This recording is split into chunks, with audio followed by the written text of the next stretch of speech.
Hello everyone, and For those who are waiting on YouTube and those who are waiting in Zoom, we'll be shortly starting the session in 5 minutes. We'll just wait for a few more people to join, and we will begin shortly. Thanks for your patience.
Okay. All right. Um, Welcome back, everyone, to week 4 of the GenesisChain webinar series. Okay, yeah. Before we dive into today's exciting session, we just have a quick recap on what happened last time. So, unfortunately, week 3 of our series did not take place due to unforeseen personal reasons for the speaker. We appreciate your understanding, and we anticipate the recording session will be made available soon on our YouTube channel, so stay tuned. For those new to the series, Genesis Chain is a free 8-week program designed to make blockchain education practical and accessible with real-world insights from industry leaders. Just to bring uh, everyone up to speed, last session, Neetu led an engaging discussion on blockchain security, highlighting why security is vital and how cryptography, network nodes, and decentralization strengthen trust in the system. We also explored key consensus algorithms like proof of work, proof of stake, and proof of authority. So if you missed week 1 and week 2 and want to learn more, don't worry. You can watch the replays on our YouTube channel. Of course, this series is made possible by our incredible sponsor, MTutor, whose support allows us to keep the program completely free. They have an amazing education platform for both school and university students. I highly recommend you to check them out in their website. Now, let's get straight into today's topic.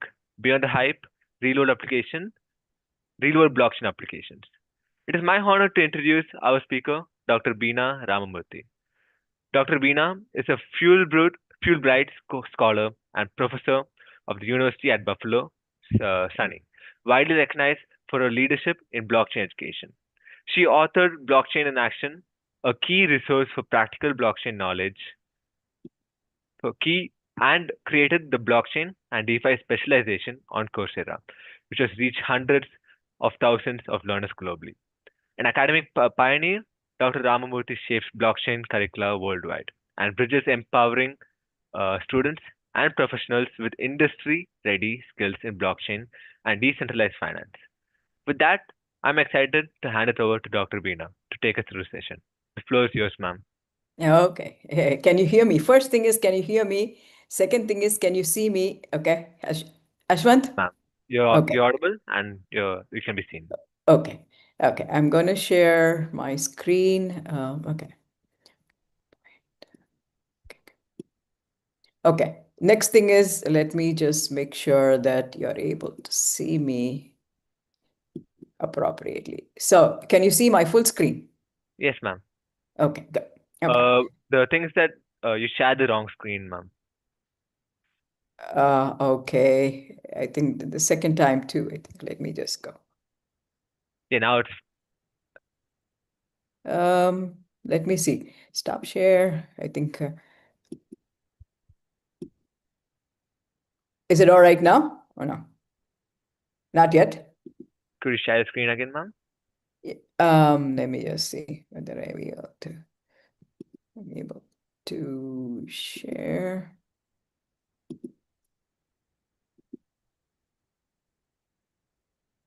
Can you see it now? Let me see.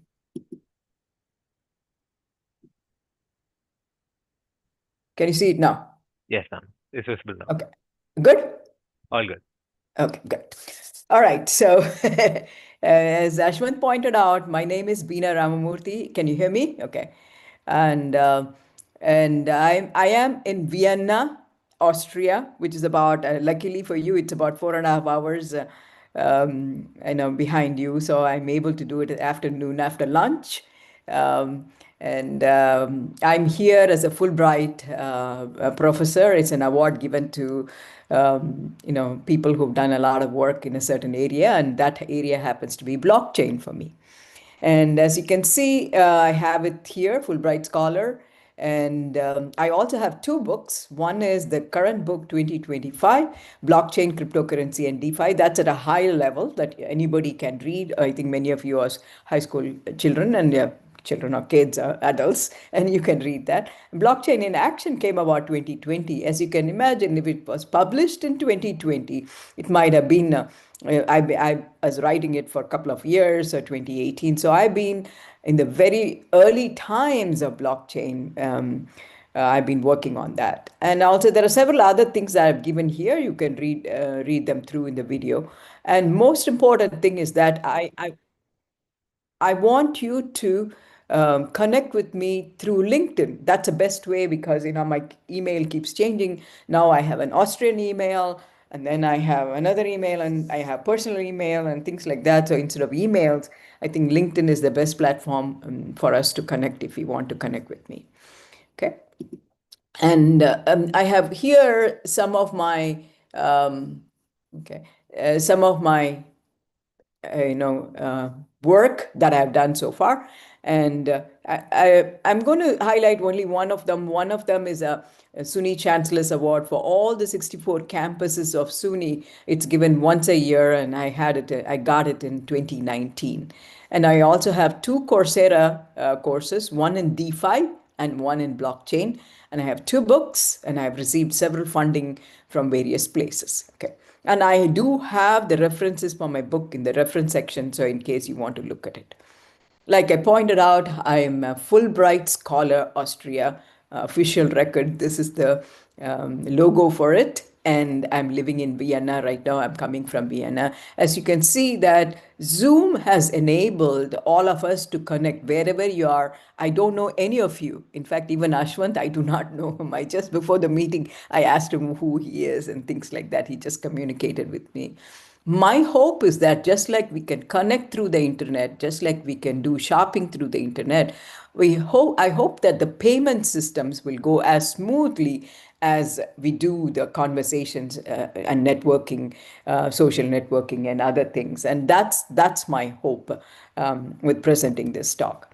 Okay. A disclaimer is that I'm not recommending any products. Everything very, very important. I know that you jump on this and that and some of the things that I point out, but it's investment, it's on your own. I'm not doing anything. That's something that I want to point out. And my guide for today's talk is going to be my book. This is the book, if you can see the book. Okay, I don't know whether you can see the book, but the picture is here, and the chapters are here. Four parts: blockchain, cryptocurrency, decentralized finance, and then applications. You can take a look at it. And then I want to acknowledge my co-author who wrote the 24th chapter on digital health on the blockchain.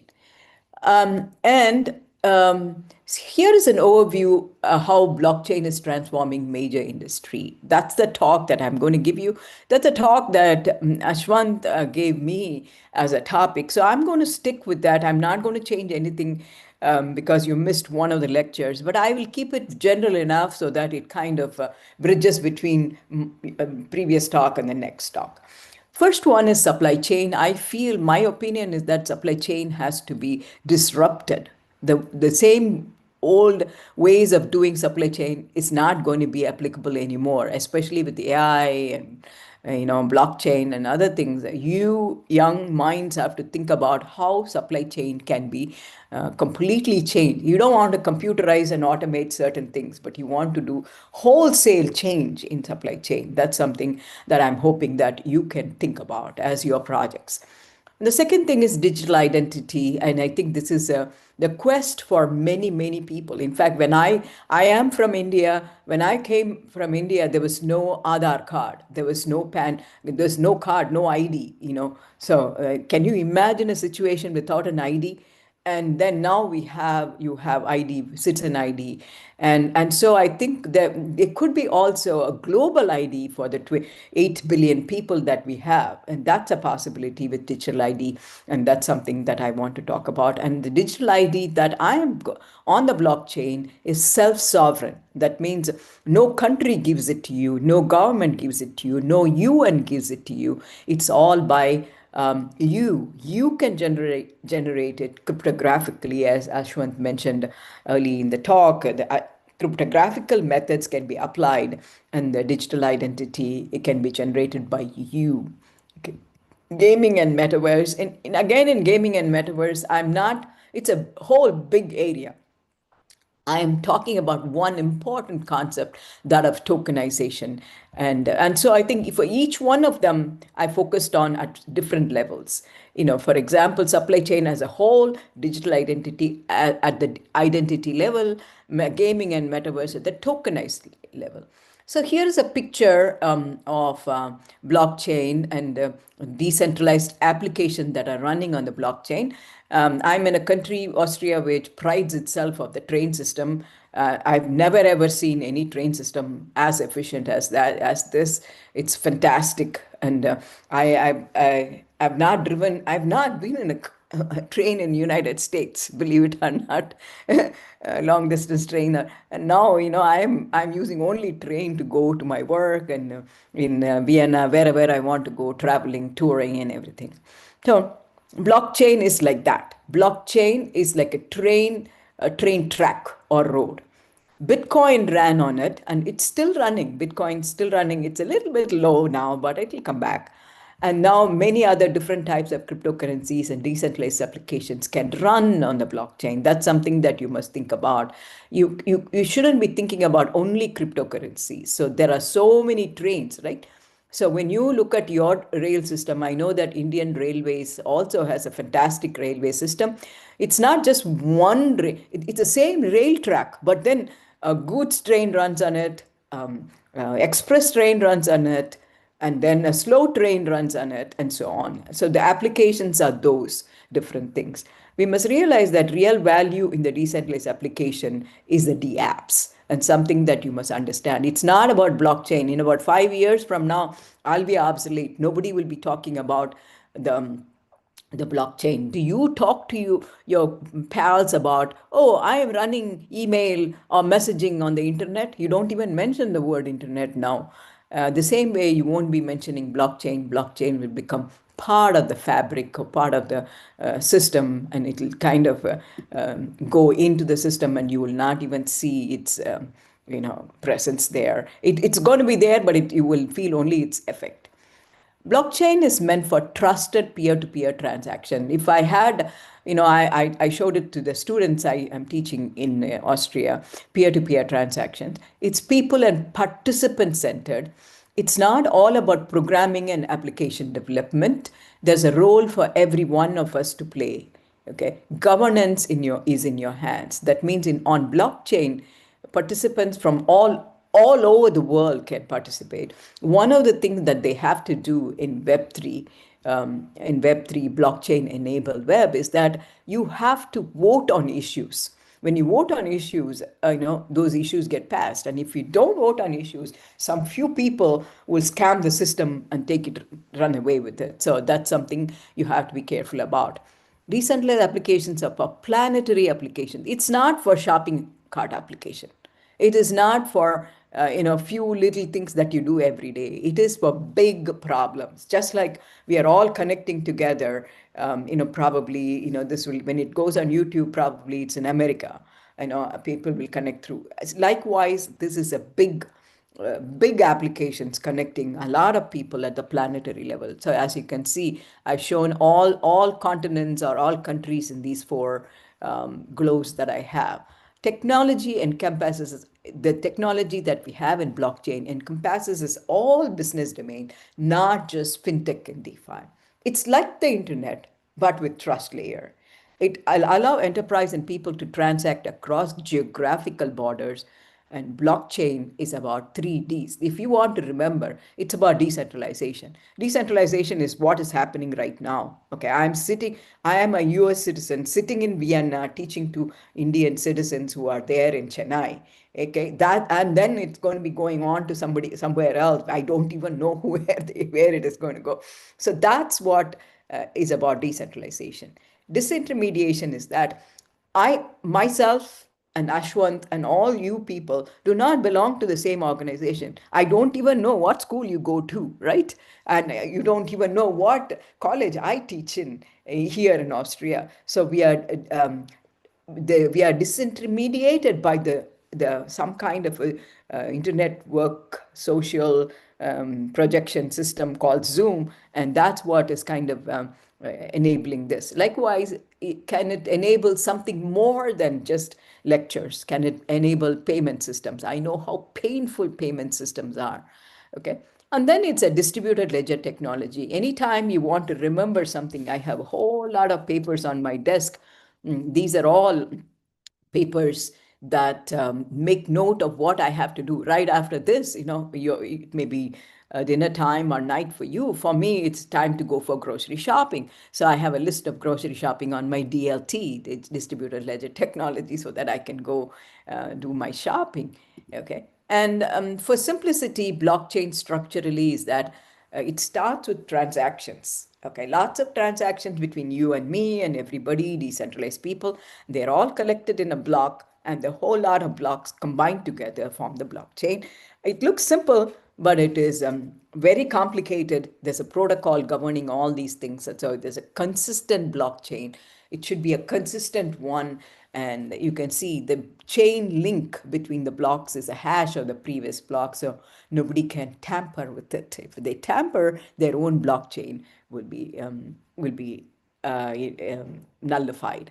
And one of the things that you do is that you make a copy of it. The system protocol makes a copy of the blockchain and distributes it all over. I recently read that Rosetta Stone, the one that helps archaeologists decipher hieroglyphics, was made in stone, but it was made 800, 900 copies and distributed all over so that the same copy can be found in 800, 900 places. They've discovered about 590 or so, and that is like the distributed ledger. Distributed ledger is immutable, and it is distributed so that if you manipulate it, if I manipulate it, the 2,900 people who are sitting outside and keeping it, they'll say, no, no, no, you're out of the system because you manipulated it, and so on. So that's an immutable distributed ledger. Okay, now we go to the topics that Ashwin gave you. Supply chain and blockchain, both of them are chains. And supply chains not only move products across the globe, but also promises of origin, safety, compliance, sustainability, tamper proof, and overall trust in their operation. So Believe it or not, I mail something from here. If it doesn't reach you, the supply chain is not working, right? It is happening recently. My book publisher says it's out of order because everybody has ordered. Whereas my people who have bought it, they say, oh, we have not received the books. So the supply chain is broken, right? I think Chennai is also involved. My editor, one of the editor, copyright editor, is from Chennai, and this is a global effort. Singapore is a publisher. I am the one writing it from States, and so United States, and then people are from all over are buying it, but its supply chain is broken. It's not going to the people who ordered it. So you can see it's very, very important. They're all saying, oh my God, what's this publisher who is not sending the book in time? Their trust is gone, right? So that's very, very important to understand. Now, how to achieve these complex set of requirement? Blockchain can help. Okay, and provenance. I'm just going to talk about few of them, but you can think about ways of incorporating blockchain in other attributes of the supply chain. And I want you to think about disrupting the structure of supply chain. Supply chain is provenance tracking. Provenance tracking is very, very important. So when you send something, when you buy, I bought a wooden board and I want to know where it came from. And I bought it in Austria, but it says made in China, right? So provenance of where it made, verifiable chain of custody from raw material to finished product. Where did maybe the wood went from Austria to China and China made it and sent it back or something like that. This is especially important for parts of equipment dealing with, for example, airplane flights, medical procedures, and other requiring safety and security. The last lecture you had was about security, and if security is breached, sometimes it is even not good for human in security. It may affect even human life. In the case of a surgery that's going on, it requires a little component, and that component is a forgery, then it's a problem. The supply chain is broken. Provenance application with a smart contract code for provenance checking can be deployed on a permission blockchain. Let's call it ProvDApp. So I'm giving you a project. Nobody has implemented ProvDApp. So here is an application for you. You can implement it as a project. Unique hash of the product can be stored in the blockchain at the origin and verified at the destination for certain characteristic to check the provenance. Very, very simple application that can do provenance tracking. In this case, blockchain is a trusted intermediary compared to numerous centralized untrusted entities along the supply chain. So let's call it ProvDApp. So that's an idea for you. And then next thing is auditability. Permanent and tamper-proof logs accessible to all stakeholders. So you want to know where all this one went, this particular component. So if it crossed certain areas, certain temperatures, then it's not valid component because it might have melted some of the items in there and so on. So I think you want to know that it took the path it was supposed to take, the supply chain. Stakeholder, or it changed hands at the right place. It didn't go into any intermediary who manipulated it. Stakeholders may wish to audit the supply chain to ensure its effectiveness, security, and operational correctness. Again, I'm going back to security, the first talk you had. In this case, the blockchain data can be used with AI methods to provide a DApp for easy auditability of the supply chain. So here, the application is Audit DApp. So you can implement it. I have not implemented it. Probably my students will implement it, but this is some idea I'm giving you. Same way with regulatory compliance and rules. And I know that some of the things I'm observing in Europe is that there's a lot of blocking of my, transactional things when I do from here to United States. For example, I'm not able to access my pharmacy because of medical reasons. There's a GDPR, there's a law, rule, policy in Europe that that doesn't allow me to access my pharmacy in United States. So regulatory compliance and rules are very, very important, especially when you automate things. You want to make sure these rules are followed. Automated enforcement of terms and regulatory compliance using smart contracts. The policies and regulations differ from region to region, and also from country to country. Smart contracts can be coded to address these rules, policies, and laws. Very, very important because you want to prove that you followed it. Provenance. Second thing is that if something changes, you don't have to wait through thousands of documents to do it. It's simply go to the smart contract and change the code and deploy it again. You may have to deploy it again because once it is deployed, it cannot be changed. Or maybe you can add some escape clauses there so that it can be changed. This automation helps address gaps in understanding and interpretation of policies and rules, and let's call it comp DAP, right? So if somebody says, did you follow the rules? You simply show the comp DAP and they check, and they say, oh yeah, this particular supply chain followed the compliance. And transparency, real-time visibility, end-to-end transparency across multiple supply tiers.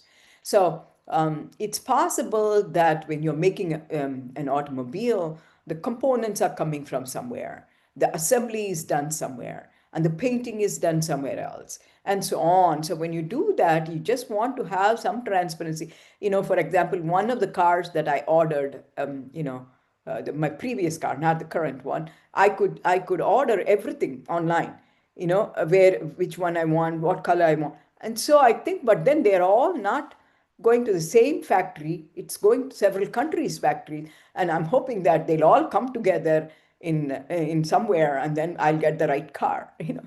And then what happened is that winter was a very bad winter, and they all came together. The supply chain was there sitting, the ship was sitting there in the New York port, but then they couldn't get the car to my house, which is about 400 miles. They went through all over the world, but then it didn't come to my house for 3 months because of the bad winter. End-to-end transparency across multiple supplier tiers. So you want to make sure your car is safe somewhere. Okay. Blockchain-based trust infrastructure, along with access control implemented using smart contracts, assures transparency among various parties involved in the supply chain. Probably, I didn't put a DApp there. You can put a DApp transparency DApp or something like that. So these are all little projects that you can work on for your, finally a project or something like that. So I just thought, I'm just hand waving and giving you all these steps. Why not give you some companies that you may be interested in interning in, who are working on real world examples on supply chain. Renault Group, I talked about cars, right? Migrated entire supply chain documentation to blockchain. They've done it. And then KPMG, Merck, IBM, and Walmart, drug traceability. Drugs are very, very important. The right temperature is important. Right placement is important. You don't want it vertical, horizontal, and things like that. And then the truck temperature is important, and so on. How many miles it travels a day is important, and so on. So a breakthrough in counterfeit, and also they don't want somebody taking out one of them and putting back there, so that counterfeit material are there.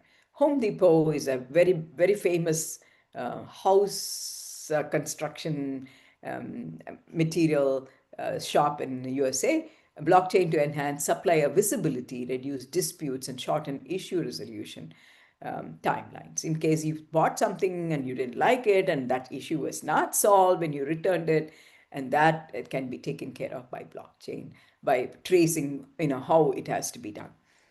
And Vertrax blockchain operating in the energy sector enable real-time logistic traceability during high-stress demand spikes brought on by severe weather events. I think you can imagine, so maybe, oh, okay, there's a weather event and it's a big spike in there. So we have to address that by using some mechanisms that those are turned on. And for you, you must think of truly disruptive and automated supply chain with trusted blockchain layer. Okay, I just don't want you to take the supply chain and program it. I know you're all very good at programming, but I want you to think about disruptive one. Disruptive means the example of disruptive is, I have a mobile phone here, and previously it used to be a line phone. I don't know, you're all too young for that, right? So you see what I mean? Mobile phone is a disruption. It just simply obliterated the old ways of doing things. That's how you should do it. Think out of the box. How can blockchain architecture help? The idea should be seamless. Ideas should seamlessly connect the decentralized global participants. Very, very important. A decentralized global participant should be involved. Okay, that is about supply chain. I've given you enough to think about. And then the next one is digital identity and blockchain. This is very, very close to my heart. I really like the digital identity concept of the blockchain. And I have a chapter in my book. I think it is in the first part. I don't remember the chapter 5 or something like that. The ID, decentralized identity identifier, is a cryptographically generated number that is our ticket to enter the blockchain based decentralized system. Think about it. You go to a cricket match, you want to enter the stadium, you have to show your ticket, and the ticket has a number. That is decentralized ID. Right now, it is not decentralized ID. But that to enter the blockchain system, you need a decentralized ID. So DID is the ticket to enter the system, blockchain system. Every transactional element in the blockchain ecosystem is referenced by a unique ID and its decentralized identifier. Okay, this is actually from my book. The quote is from my book, and that's World Scientific. I have a link. I think one of the references I have at the end has a link. What is identity? It is something that distinguishes you from others, something unique for you. Okay, think about this. When you were born, you didn't choose your name. Your parents gave you a name by which they can call you, and then official documents such as passport references you by that name. These items identify you as you. Your country gave you a number, right? Did you have any say in that? Did you change your name? So identity is not just for humans. Identification numbers are used to identify any item. Parts of an automobile, there's a VIN number for your vehicle identification number. Products, you have when you go to grocery store, there's a UPC code, or a QR code that shows what code is that grocery item. Machines in a factory, buildings on the street have, my house number is 13, and list goes on. A QR code is a standard unique ID for items stored in stores. Identity on a blockchain is different, completely different. The beauty is that you can make it for yourself. So it is self-sovereign. You are the king and the queens of the identity in case of blockchain. An identity is a unique number that identifies you, anyone, or anything as a peer participant on the network. A drone could have its own identity on the blockchain. Recall, blockchain is a decentralized network with no central authority like your government that assigned you a citizenship number. If no central authority like your government, school, employer assigns you an ID, what is the decentralized ID? How can you generate one for yourself? You self-generated using tools meant for it. Okay, so DID space. What is DID space? I'm going to talk about Ethereum blockchain. I think you might have heard of it. Bitcoin blockchain and Ethereum came after that. And so my work is completely dedicated to, my work is completely dedicated. 1 minute, let me just make sure that I am audible. Okay. Okay. Okay. So ID is based on robust cryptographic algorithm. On Ethereum, it is 160-bit number derived from 256-bit pair called private key, public key. I think by now you should know the private key, public key. Actual cryptographic algorithms used are beyond the scope of this course or this talk. So you can generate as many accounts from a possible 256 key pair, even million account numbers. Okay. Remember, your laptops have 64 bits. So if you really want to work at the lower levels, you need a NVIDIA chip and 256-bit laptops. I don't know what they're laptops, they're servers on racks. You extrapolate to understand 256-bit address space. It is so vast that every atom in the universe can get a unique address. That's how vast it is. Okay. Onboarding onto blockchain, I can keep talking about DID for a long time. To ride on a train or a plane, you need a ticket and an ID. Likewise, you need a few items for transacting on a blockchain. There is no free ride. Your ID, a wallet to manage your identity, confirming transactions, signing transactions, cryptocurrency balances to transfer value, cryptocurrency balances for transaction fees. Okay, and I'm going to talk about only 256-bit ID, public key, private key pair. Little bit complexity here, and so you have to know where DID comes from. I think I may be repeating here, so let me just go into an example. I have a reference there. Here is an ID of a public, excuse me, ID of a public key, private key. And 0x here tells you that it's an hexadecimal representation of the 256 bits. If I have to write the 256 bits, it's going to be 1 followed by 77 binary digits. It's going to be too long. I'll be spending the whole day doing that. Public key can be publicized, but private key should be kept private on to secure an account. 39% of the scams are by phishing to get your private keys. People give away the private keys. Okay, never give out your private key. Keep it secured. I think I have the reference too that shows you that 39%, where that 39% is coming from. So DID is something that you can generate by yourself. There are methods available. I think I have lots of discussions on YouTube and Coursera and things like that discuss how you can generate it. And if you don't want to do all that, you can take a coin. Do I have a coin? I do have a coin here. You can take a coin and flip it 256 times, and each time recording 1 or 0, you will get a private key, and from there you can derive your public key and so on. Okay, online games, metaverse, and blockchain. Okay, blockchain is changing gaming in 4 main ways. Okay, so players can own their in-game items like loot, gear, weapons, and characters as NFT that they can keep, sell, or trade. We don't know what NFT is. Non-fungible tokens on blockchain. Game economics become harder to hack and cheat because all the transactions are recorded publicly, or whatever it is on the blockchain. Players can earn real money by playing games and selling what they win and create in token marketplaces.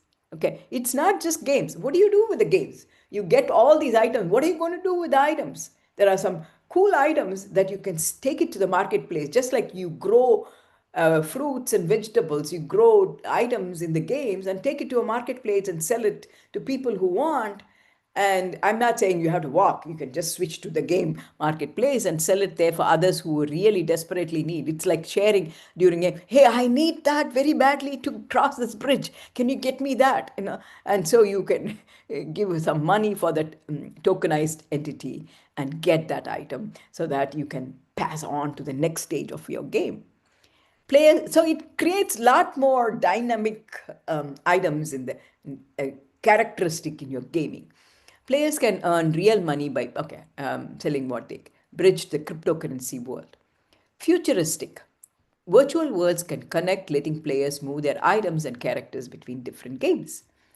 Good example of a fictional metaverse called Oasis in the book.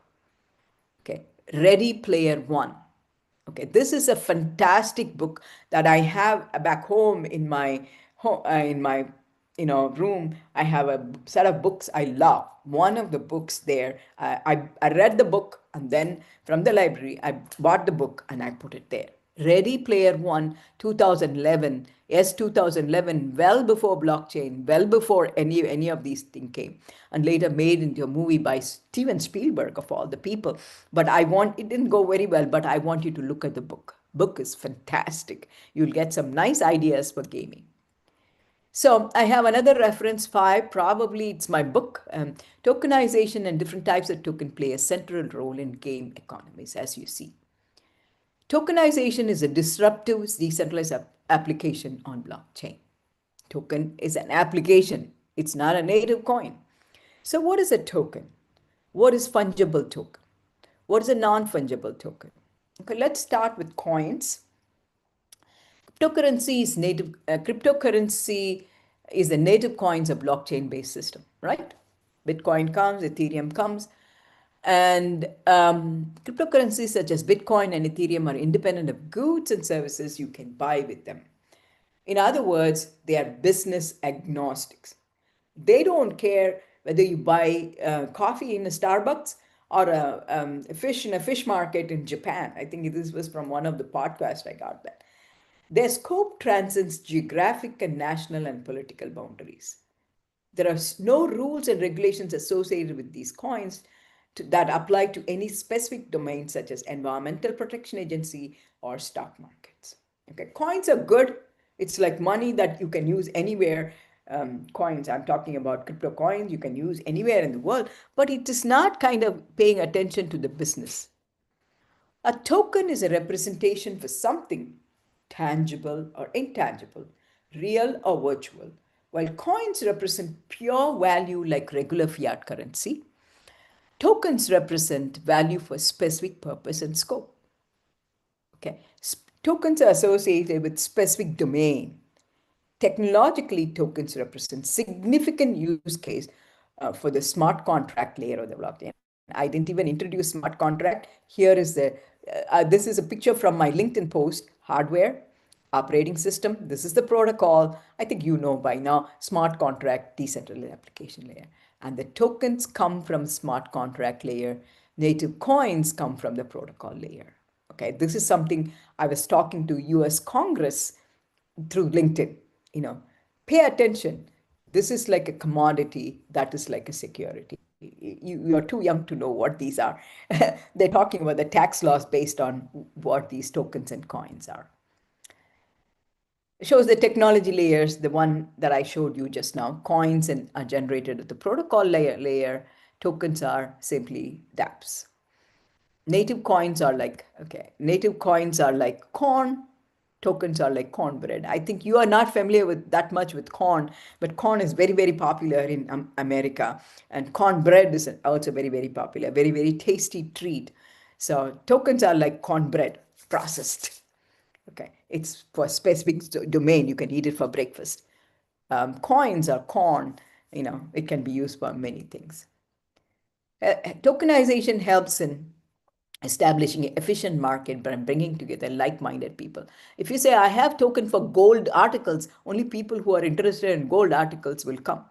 If you say, I have tokens for dosa, idli, then only those people who are interested in eating will come.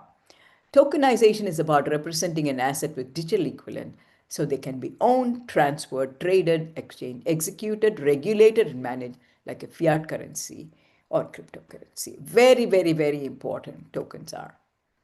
Common tokens I do have, in fact, I cannot show it to you, but I have a bag here of various tokens, and I show that to my students. Any card that you get, I have it on the next slide. I'll show you. You can imagine a barter system. Okay, here you go. This is a NFT. This is a coin for our train travel long ago. It's all digitized completely. And you can see well before NFT, this must be from 20 years ago, it's called NFT, Niagara Falls Transportation System. I live very close to Niagara Falls in USA. So that's a token. I keep it so valuable. I have it in my hand right now. Poker chips. Casinos, you don't have casinos. Thank God India doesn't have casinos.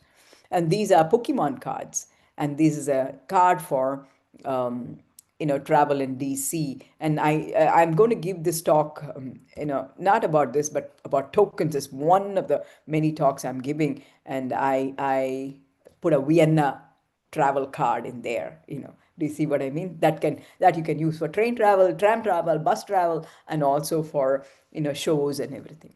Tokens can help with attributes. For example, the token Vienna card cannot be used in Chennai, right? So that's what tokens are about. They are for specific domains. Standard management of an asset's behavior, streamlined recording and sharing of information about assets via blockchain distributed ledger, traceability of goods and services such as in supply chains, faster confirmation of business transactions such as sale of real estate, few days instead of few months, ongoing digital transformation in many, many businesses, commoditization and monetization of assets, development of instruments for online trading of assets, and of course, gaming and virtual worlds.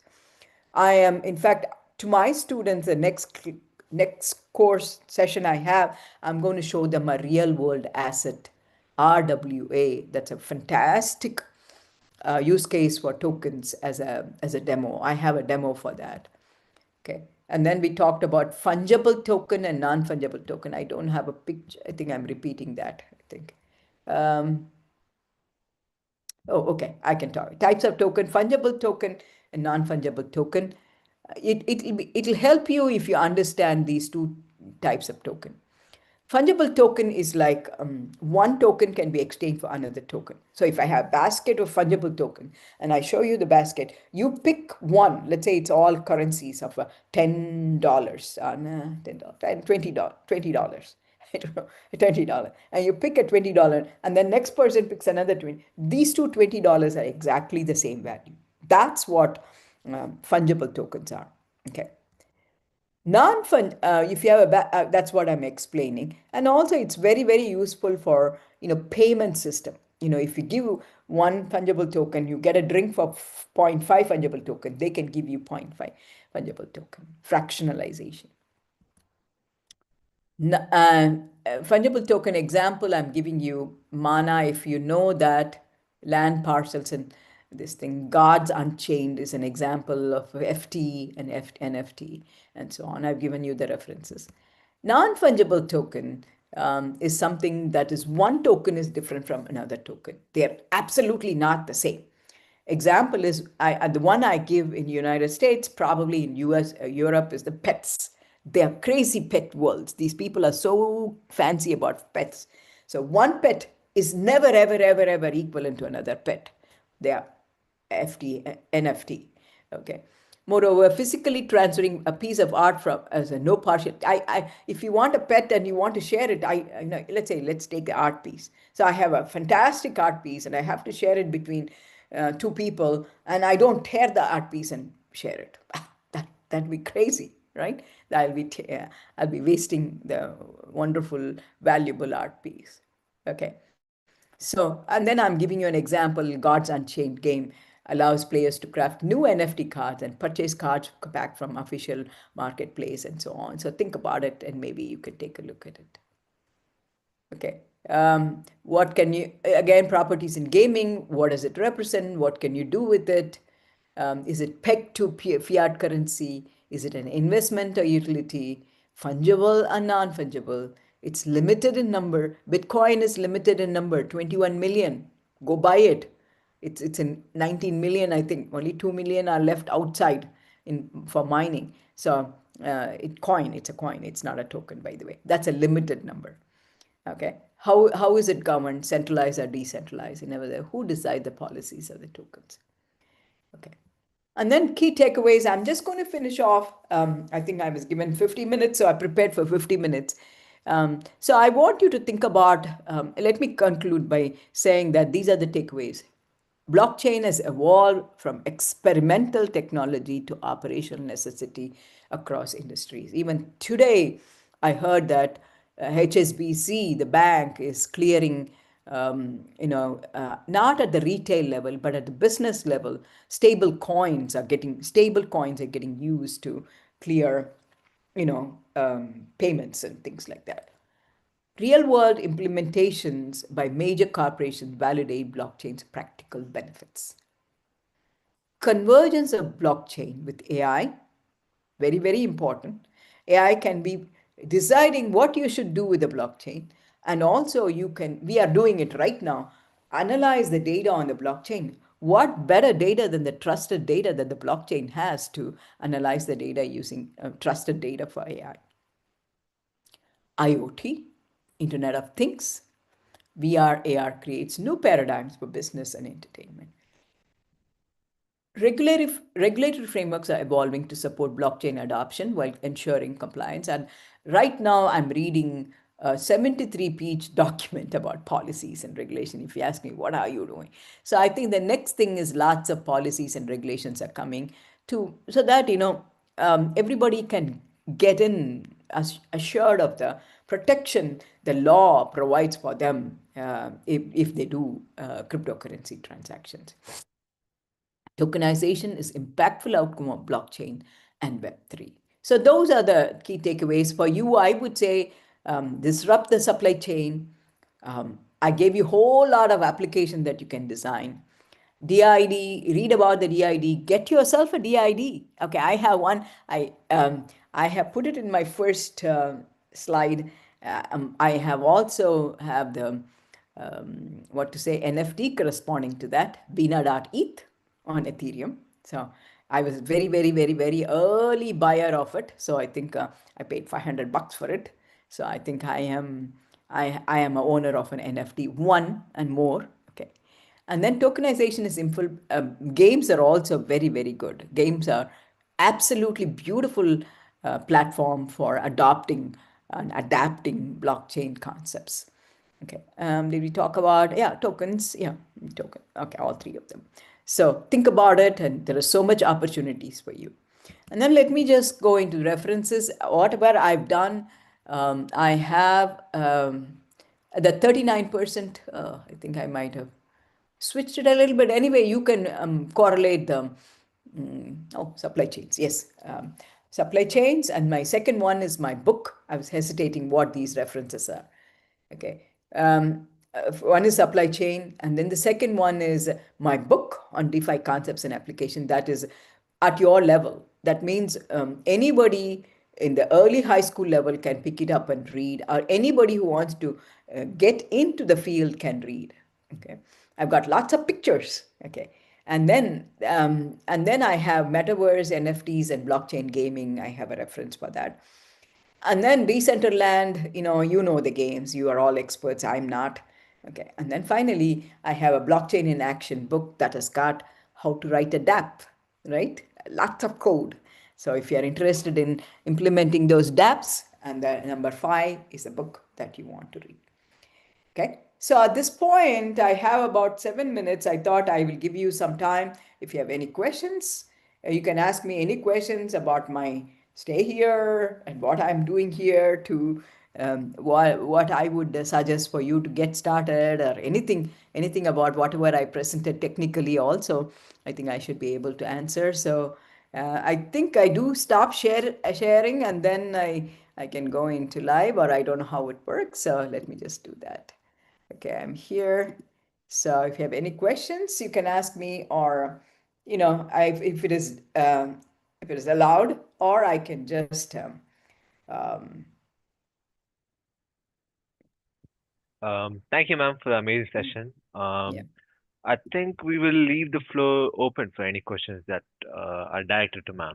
Even I personally have a few questions that I need to ask, because that Okay. session, it was a real eye-opener. A lot of ideas were conveyed, so um, it was an amazing session, ma'am.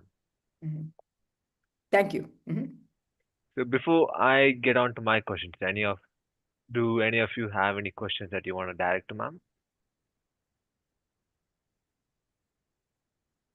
Can you see me?